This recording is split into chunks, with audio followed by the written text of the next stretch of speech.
Hello दोस्तों, जय हिंद, वंदे मातरम। स्वागत है आपका अपने यूट्यूब चैनल दिव्य क्लासेस में। जैसे कि मैंने आपको बताया था कि हिंदी छंद पढ़ रहे थे हम हिंदी के सीरीज में।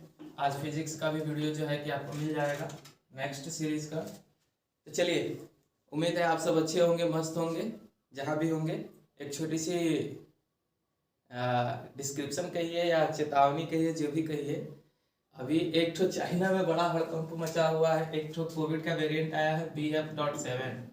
ठीक है, तो पैनिक नहीं होना है, थोड़ा सा ख्याल रखना है, ध्यान रखना है, भीड़ भाड़ वाली जगहों से बचना है। अगर अत्यधिक जरूरत हो, आवश्यकता महसूस हो, मजबूरी हो जाना, तो आप मास्क लगाएं। ठीक, घर में आए तो हैंड वॉश करें, साबुन से हाथ धो लें। चलिए हम लोग शुरू करते हैं।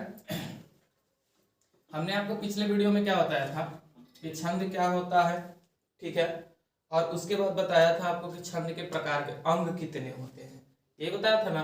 चलिए देखिए, छंद के अंग में हमने आपको बताया था पहला चरण, पद, पाद, यही बताया था। पहले में हमने आपको क्या बताया था कि छंद के कितने अंग होते हैं, 7 अंग होते हैं। पहला कौन सा होता है? चरण, पद, पाद। ठीक है, दूसरा क्या होता है? वर्ण या मात्रा। दूसरा क्या होगा? वर्ण या मात्रा। ठीक है, दूसरा हमने आपको बताया था वर्ण या मात्रा। तीसरा संख्या या क्रम। इसके बाद मैंने क्या बताया था बाबू? संख्या या क्रम। ठीक है, संख्या या क्रम। इसके बाद क्या होता है? गति होता है, गण होता है, यति होता है, विराम होता है। तो सबसे पहले हमने आपको बोला था कि गण लिखिए। देखिए, यहाँ नंबरिंग से कोई मतलब नहीं है। आप लोग ये सोच रहे होंगे कि बार बार ऐसे लिख रहे हैं, ऐसे लिख रहे हैं। ठीक है, ये किताबों की भाषा में ऐसे होता है। यहाँ नंबरिंग से कोई मतलब नहीं है। आप चाहे तो बस याद रखना है, सातों को कैसे भी आप रख सकते हैं अपने ढंग से। गण हो गया, इसके बाद हो गया गति, ठीक है, इसके बाद हो गया यति या विराम। यति या विराम आया समझ में? इसके बाद क्या होगा? इसके बाद हो जाएगा तुक, यही बताया था आपको। ठीक है, अब चलिए देखते हैं चरण क्या है। आप देखे होंगे, हिंदी पढ़े होंगे, पोएट्री पढ़े होंगे, काव्यांजलि पढ़े होंगे। उसमें आप देखते होंगे कि जो कुछ मैंने पहले ही बताया था कि कुछ ऐसे होते हैं, अभी आगे फिर नोट कराऊंगा, कुछ ऐसे छंद होते हैं जो लिखे 2 ही सेंटेंस में जाते हैं, लेकिन उनके चरण 4 होते हैं। जैसे दोहा का हो गया, जैसे सोरठा का हो गया। ठीक, तो वो जो लिखा जाता है सेंटेंस, जितने पदों में लिखा जाए उसी को क्या कहेंगे? चरण कहेंगे या पद कहेंगे या पाद कहेंगे। आगे बात समझ में? इसके बाद वर्ण क्या है? तो वर्ण तो आप लड़के ये सब पढ़ते आ रहे हैं, पढ़ रहे हैं कि नहीं? वर्ण क्या है तो आप बचपन में भी डिफिनीशन याद किए होंगे, क्लास 9th में भी याद कराया गया होगा, जहां भी आप पढ़े होंगे वहां याद कराया गया होगा कि वर्ण क्या है। वर्ण क्या है? तो वर्ण जो है कि भाषा की सबसे छोटी इकाई को ही क्या कहते हैं? वर्ण कहते हैं, ऐसा बताया गया है। चलिए, जैसे अगर इसको और आसान ढंग से बाबू याद करना चाहते हो तो देखो, अगर मान लीजिए आपसे कोई कहता है ये बात सही है कि वर्ण जो है कि सबसे छोटी इकाई है, ठीक, लेकिन एक और बात है कि वर्ण को हम और अत्यधिक नहीं तोड़ सकते। जैसे अगर मान लीजिए कि यहां आप क लिखे हैं, अगर यहां आप क लिखे हैं, इस क को कैसे लिखा गया है? तो कह धन में क्या होगा? अ। 2 चीजें होंगी, कह धन में अ, ये दोनों मिलके क्या बनाते हैं? क। लेकिन बाबू अगर हम आपको बोले कि अ को तोड़िए, अ को विभाजित करिए, अ को और अत्यधिक विभाजित किया जा सकता है? बोलिए, विभाजित किया जा सकता है? नहीं। आपका जवाब होगा नहीं सर जी, नहीं भैया। कैसे तोड़ा जाएगा? बिल्कुल बात सही है, अ अब नहीं टूटेगा। और यही बात तो मैं आपको समझा रहा था कि जिसको अत्यधिक विभाजित न किया जा सके। आई बात समझ में? तो अ यहाँ क्या हो गया? हमारा वर्ण हो गया। क्लियर है? अ हमारा क्या हो गया? वर्ण हो गया। ठीक, आई बात समझ में? तो वर्ण क्या है कि भाषा की सबसे छोटी इकाई। मात्रा क्या है? तो अभी हम जब आपको मात्रा काउंटिंग बताएंगे, जैसे लघु, दीर्घ, गुरु ऐसे करके होता है, तो उसमें आप जान समझ लेंगे कि मात्रा क्या है। संख्या, संख्या के बारे में आप पहले से ही जानते हैं। संख्याएं क्या होती हैं? क्रम, क्रम क्या है? सीरीज। क्रम का मतलब सीरीज, श्रेणी। ठीक है, क्रम का मतलब कि जैसे गिनती गिनते हो ना, 1 2 3 4 5 ऐसे एक क्रमबद्ध ढंग से। गण क्या है? तो आप देखे होंगे कि जैसे कहीं कोई पद लिखा जाता है, पोएट्री लिखी जाती है, तो उसमें बीच बीच में पंक्चुएशन लगाया जाता है, यानी विराम चिन्ह लगाया जाता है। जैसे एग्जांपल लें, पवन तनय संकट हरण मंगल मूर्ति रूप, तो देखिए पवन तनय, क्या लिखा है यहाँ, पवन तनय संकट हरण। अब यहाँ हरण के बाद देखो एक तो पंक्चुएशन लग जाता है और इसी को क्या बोलेंगे, गण बोलेंगे। आगे देखिए गति, जिस रफ्तार या लय में आप पढ़ रहे हैं उसी को क्या कहते हैं, गति कहते हैं। यति क्या है, तो यति विराम होता है, ठीक। उसके बाद तुक, तुक का मतलब कि बचपन में आप पढ़े होंगे अंग्रेजी में राइमिंग्स वर्ड, राइमिंग्स वर्ड पढ़े हो। जैसे यहाँ देखिए इसी सेंटेंस को हम पूरा करें, पवन तनय संकट हरण मंगल मूर्ति रूप, लास्ट में क्या आ रहा है, रूप। अगर नेक्स्ट इसका सेंटेंस पढ़े तो राम लखन सीता सहित हृदय बसहु सुरभूप। अब देखो यहाँ रूप और भूप, आई बात समझ में। तो यहाँ लास्ट में प और यहाँ भी लास्ट में प, इसी को ही क्या कहते हैं, तुक कहते हैं, यानी राइमिंग्स कहते हैं। क्लियर है, आगे बढ़े। चलिए ये तो हम लोग पिछले वीडियो में जाने थे। आज हमने आपको बोला था कि हम एक आपको छोटा सा ट्रिक लिखवाएंगे और उस ट्रिक के माध्यम से समझाएंगे कि कैसे याद करेंगे कि छंद के कितने अंग होते हैं। ऐसे तो उम्मीद है कि सबको याद हो गया होगा, लेकिन फिर भी वादा किया तो निभाएंगे। चलिए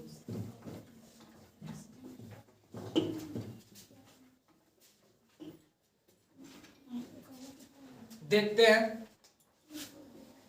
ट्रिक, ठीक है।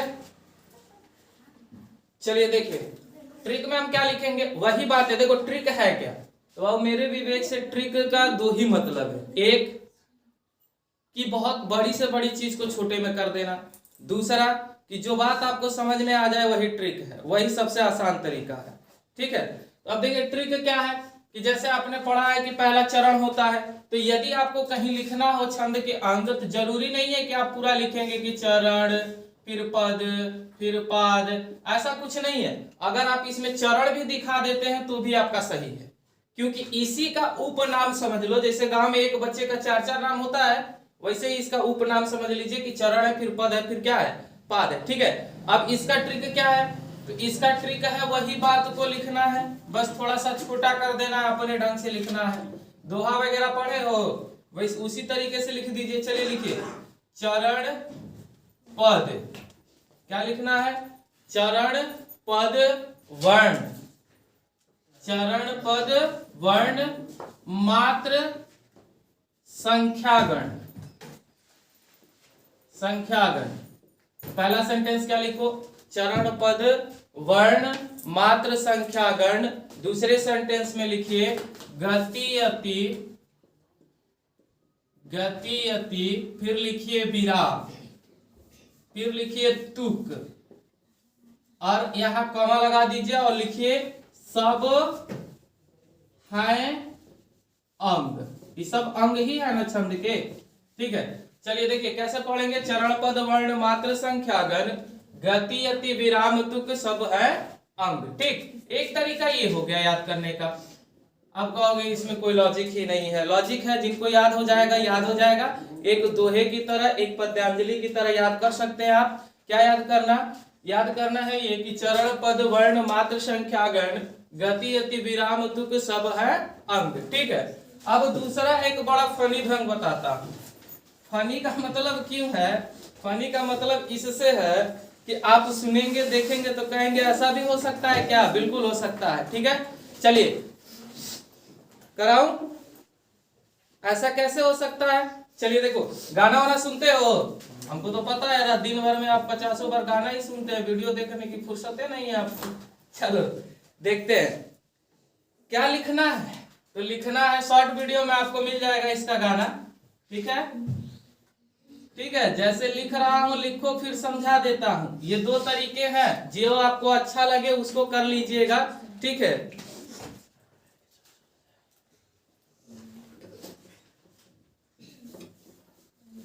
ठीक आया समझ में, ऊपर वाला चरण पद वर्ण मात्र संख्यागण गति अति विराम तुक सब है अंग, ठीक है, ठीक है।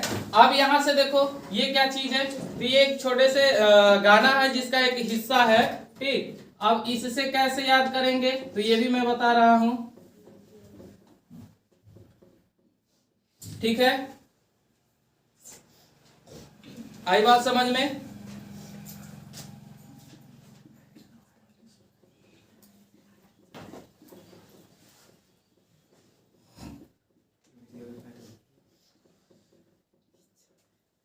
ठीक, देखो क्या लिखा हूं, बहुत अच्छी बात है। किसी को ऑड भी लग रहा होगा, लेकिन मैंने पहले ही कहा कि वह तरीका जो आपको आसानी से आ जाए वही क्या है, ट्रिक है।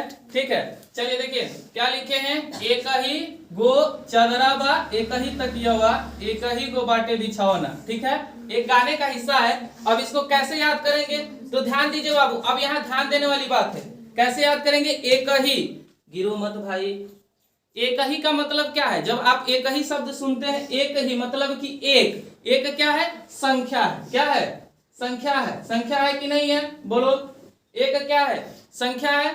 जैसे देखिए यहाँ एक ही, एक संख्या है, और एक से ही कोई भी हम गिनती शुरू करते हैं तो किससे शुरू करते हैं, एक से, और एक क्रम भी है। तो आप पहला लिखिए, इससे क्या बनेगा बाबू, संख्या या क्रम, क्या बनेगा, संख्या या क्रम।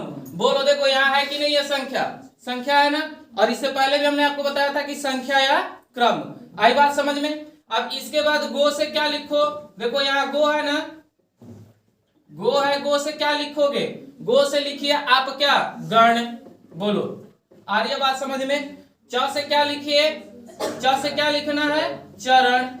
बोलो, क्लियर हो रहा है, समझ में आ रहा है। च से क्या लिखना है, चरण, पद या पद। ठीक है, अब इसके बाद देखिए, इसको कॉमन कर दीजिए, इसको कॉमन कर दीजिए, यहां आ जाइए, यहां लिखिए त से तुक, यहाँ क्या होगा, तुक। आई बात समझ में। फिर इसमें देखिए य है, य से क्या होगा, यति या विराम, यति या विराम, और इसी में व है। ठीक है, व से क्या हो जाएगा, वर्ण। बोलो कितने हो गए, संख्या, क्रम, गण, चरण, तुक, यति और विराम तथा वर्ण। आ गई बात समझ में। अब देखो अपना अपना ढंग है, अपना अपना तरीका है, इसको और अच्छे से लिख दें, बाकी समझ में तो आ जाना चाहिए। देखिए क्या है, फिर से सुनिए, मैंने एक यहाँ सेंटेंस लिखा। ठीक है, अब इसमें देखिए एक ही जब शब्द हम सुनते हैं बाबू, तो एक क्या है, एक संख्या है, और संख्या है तो हम यहाँ लिख दिए संख्या और क्रम। अब कहोगे कि क्रम लिखने का क्या लॉजिक है, तो कोई भी गिनती हम शुरू करते हैं तो कहां से शुरू करते हैं, एक से शुरू करते हैं, और एक ऐसे हमारा क्या हो गया, क्रम हो गया। ठीक है, तो यहाँ हमने लिख दिया संख्या एवं क्रम, यहाँ ऐसे कॉमा लगा दो स्लैश, संख्या एवं क्रम। अब यहाँ देखो गो में ग है, ग से क्या लिखेंगे, गण। ठीक है, यहाँ देखिए च से क्या होगा, चरण। यहाँ देखिए क्या है, इसको कॉमन करने के लिए हमने बोला, याद करने के लिए छोड़ दीजिए वैसे ही। यहाँ देखिए त है, त से क्या हो जाएगा, तुक। यहाँ देखिए य से यति या विराम, इसी में वह है, वह से क्या हो जाएगा, वर्ण। बोलो, आया समझ में। चलिए स्क्रीनशॉट करना चाहते हैं कर लीजिए, फिर आगे बढ़े।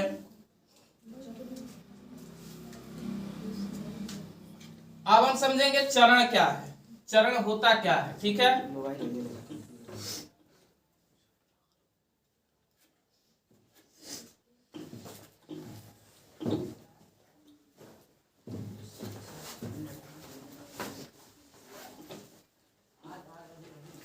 चलिए हेडिंग रखते हैं चरण। अब मैंने थोड़ा सा बता दिया था आपको, जब अंग बताया था उसी टाइम बाबू चरण भी बता दिया था। ठीक है, अभी हमने क्या समझा कि चरण क्या है, वर्ण क्या है, गति क्या है, यति क्या है, विराम क्या है। ठीक है, तुक क्या है। मैंने आपको बताया कि चरण वो है जिसमें हम लिखते हैं जैसे कि पवन तनय संकट हरण, मंगल मूर्ति रूप, राम लखन सीता सहित, हृदय बसहु सुरभु। अब ये देखो कुछ छंद ऐसे होते हैं जिनके 4 चरण होते हैं, लेकिन 2 ही पंक्तियों में लिखे जाते हैं, जैसे कि दोहा और सोरठा। इसके बाद हमने आपको एक तरीका बताया याद करने का। पहला तरीका क्या था कि आप अगर अंग याद नहीं होता है तो आप याद करिए चरण पद। ठीक है, वर्ण मात्र संख्या गण। ठीक है, गति यति विराम तुक सब है अंग, अंग ही तो है छंद के। इसके बाद हमने एक और आपको तरीका बताया, आप वीडियो में देख लीजिएगा उसको। आगे बढ़ते हैं, चरण क्या है, तो आधी बात तो आपको समझ में आ गई होगी कि चरण है क्या। ठीक है, तो छंद देखो, छंद के जो होते हैं प्राय कितने भाग होते हैं, 4 भाग होते हैं। छंद के कितने भाग होते हैं, 4 भाग होते हैं। इनमें से प्रत्येक को ही क्या कहते हैं, चरण कहते हैं। जैसे हमने क्या लिखा कि छंद के प्रायः 4 भाग होते हैं, 4 भाग होते हैं। ठीक है, और 4 भागों को ही, इनमें से प्रत्येक को ही क्या कहते हैं, चरण कहते हैं। इनमें से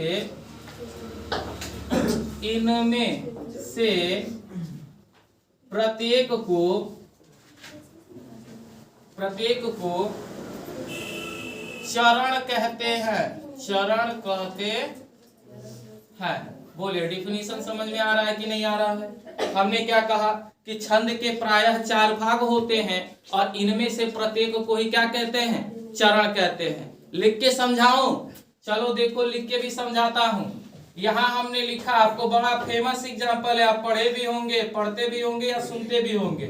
पवन तनय संकट हरण। देखिए संकट हरण, कमा लगा दीजिए। मंगल मूर्ति रूप, मंगल मूर्ति रूप, ठीक है। राम लखन सीता सहित, राम लखन सीता सहित, ठीक है। हृदय बसहु सुरभूप, बसहु सुरभूप, ठीक है। चलिए देखिए हमने क्या लिखा, पवन तनय संकट हरण मंगल मूर्ति रूप राम लखन सीता सहित हृदय बसहु सुरभूप। अब इसमें हमने समझाने के लिए लिखा कि चरण है क्या। अब इसमें ध्यान दीजिए क्या कह रहा है कि छंद के प्रायः 4 भाग होते हैं। ध्यान दो तो आपको पता चलेगा। देखो पहला भाग ये है कि नहीं है, दूसरा भाग ये वाला है कि नहीं है, तीसरा भाग देखिए यहाँ से यहाँ तक है और ये चौथा भाग है। तो बाबू यही क्या है? चरण है। देखिए भाग संख्या 1, भाग संख्या 2, भाग संख्या 3 और भाग संख्या 4। 1, 2, 3 और 4, और इसी को हम क्या कहते हैं? चरण कहते हैं। आई बात समझ में? तो फिर से आप अगर पूछेगा कि चरण क्या है, तो छंद के प्रायः कितने भाग होते हैं? 4 भाग होते हैं और इनमें से प्रत्येक को क्या कहते हैं? चरण कहते हैं। अब मैं आपको एक डिफिनीशन से तो आप सेटिस्फाई होंगे नहीं, तो इसलिए आपको 2-2 डिफिनीशन लिखवाना पड़ेगा। तो लिखिए दूसरे शब्दों में भी इसको हम कह सकते हैं। क्या कहते हैं दूसरे शब्दों में? ध्यान दीजिए, यहाँ हेडिंग बनाइए दूसरे शब्दों में, और इसमें से जो आसान होगा आप उसको लिख लीजिएगा, पढ़ लीजिएगा या याद कर लीजिएगा, जो भी आपको अच्छा लगे। तो दूसरे शब्दों में छंद को, दूसरे शब्दों में क्या कहेंगे कि छंद को चतुर्थांश कहते हैं। क्या कहते हैं? छंद को चतुर्थांश कहते हैं, ठीक है। चतुर्थांश का अर्थ होता है कि चौथा। छंद को चतुर्थांश कहते हैं, चतुर्थांश कहते हैं। इसका अर्थ क्या होता है मैं यहाँ लिख दे रहा हूं। इसका अर्थ होता है चतुर्थ भाग, चतुर्थ भाग कहते हैं, कहते हैं। आई बात समझ में? छंद को दूसरे शब्दों में क्या कहते हैं? तो छंद जो होता है, छंद को दूसरे शब्दों में हम लोग चतुर्थांश कहते हैं। देखिए यहाँ हमने यह लिख दिया है, गड़बड़ कर दिया। चलो कोई बात नहीं, बच्चे से ही गलती होती है, ठीक है। छंद को क्या कहते हैं? चतुर्थांश कहते हैं। चतुर्थांश का अर्थ होता है चतुर्थ भाग। आई बात नहीं समझ में? आ गई होगी उम्मीद है, ठीक है। अब दूसरे शब्दों में आप चरण को ऐसे भी डिफाइन कर सकते हैं। क्या डिफाइन करना है कि छंद को चतुर्थांश कहते हैं और चतुर्थांश का अर्थ होता है चतुर्थ भाग। जैसे मैंने यहाँ लिखा था चतुर्थ भाग में, पवन तनय संकट हरण मंगल मूर्ति रूप राम लखन सीता सहित हृदय बसहु सुरभूप। उसमें 4 चरण थे, चतुर्थांश को ही चरण कहते हैं। बात क्लियर हुई? ठीक है। अब देखो दूसरी बात, मैंने आपको बताया था पॉइंट बना लो चाहे जो भी बना लो, ठीक है। हमने आपको क्या कहा था कि कुछ छंदों में चरण 4 होते हैं। कितना को बाबू? चरण 4 होते हैं, 4 होते हैं, परंतु लिखे 2 ही पंक्तियों में जाते हैं, लिखे 2 ही पंक्तियों में जाते हैं, 2 ही पंक्तियों में जाते हैं। पंक्ति समझ रहे हो कि नहीं समझ रहे हो? पंक्तियों में जाते हैं। अब इसमें कौन कौन सा है भाई? जिसके चरण 4 होते हैं लेकिन लिखे 2 ही पंक्तियों में जाते हैं, तो अच्छा है, बहुत अच्छा है। एग्जाम्पल के तौर पे लिखिए, उदाहरण में किसमें लिखना है? एग्जाम्पल, ठीक है। कौन कौन सा? दोहा और सोरठा। ये ऐसे शब्द होते हैं जिनके चरण 4 होते हैं लेकिन लिखे कितने पंक्तियों में जाते हैं? 2 पंक्तियों में लिखे जाते हैं। बात समझ में आ गई? ठीक है, हमने पहला क्या लिखा, चरण। चरण में देखो, आप अगर इतना कर लेते हो तो सारे बुक का कैलकुलेशन है बाबू। चाहे आप लूसेंट पढ़ रहे हैं, चाहे आप अरिहंत पढ़ रहे हैं, चाहे आप क्लास 10th में पढ़ रहे हैं, चाहे आप क्लास 12th में पढ़ रहे हैं, ये डीपली चल रहा है आपका छंद का सीरीज। कॉम्पिटेटिव एग्जाम के लिए भी है। कॉम्पिटेटिव एग्जाम में आपसे पूछेगा अगर कि चरण किसे कहते हैं, चरण के भाग कितने होते हैं ऑब्जेक्टिव, तो उसमें आप बताइएगा कि 4 भाग होते हैं। या फिर आपसे क्वेश्चन बनेगा कि कौन सा छंद ऐसा होता है जिसके चरण 4 तो होते हैं लेकिन लिखे 2 ही पंक्तियों में जाते हैं, तो बोल देना। क्या बोलना है? दोहा और सोरठा। बात क्लियर हुई? दोहा और सोरठा आई बात समझ में? अब चलिए, चरण कितने प्रकार के होते हैं, इसके बाद आपसे क्वेश्चन पूछेगा चरण के प्रकार। यही समझा दिए देता हूं, चरण के प्रकार। ठीक, चरण के प्रकार। अगर आपसे कोई पूछता है चरण के प्रकार कितने होते हैं, तो उसको बताओ कि 2 ठो होते हैं। एक होता है सम और दूसरा क्या होता है, विषम। बोलो, आया समझ में? देखो, विषम में हम ब लिख रहे हैं, ब से बकलोल है तो बकलोल वाला काम कर। देखिए, विषम। आया बात समझ में? चरण कितने प्रकार के? 2 प्रकार के। एक कौन सा, सम, और दूसरा कौन सा, विषम। क्लियर हुआ? चलिए, इसको अगर स्क्रीनशॉट लेना चाहते हैं ले ले, फिर हम आगे बढ़े, बताएं सम कौन सा है, विषम कौन सा है। चलिए अब मिटाते हैं। ऑफलाइन वाले आ गए हो तो शोर मत करो। अगर आ गए हैं तो शोर मत करिए।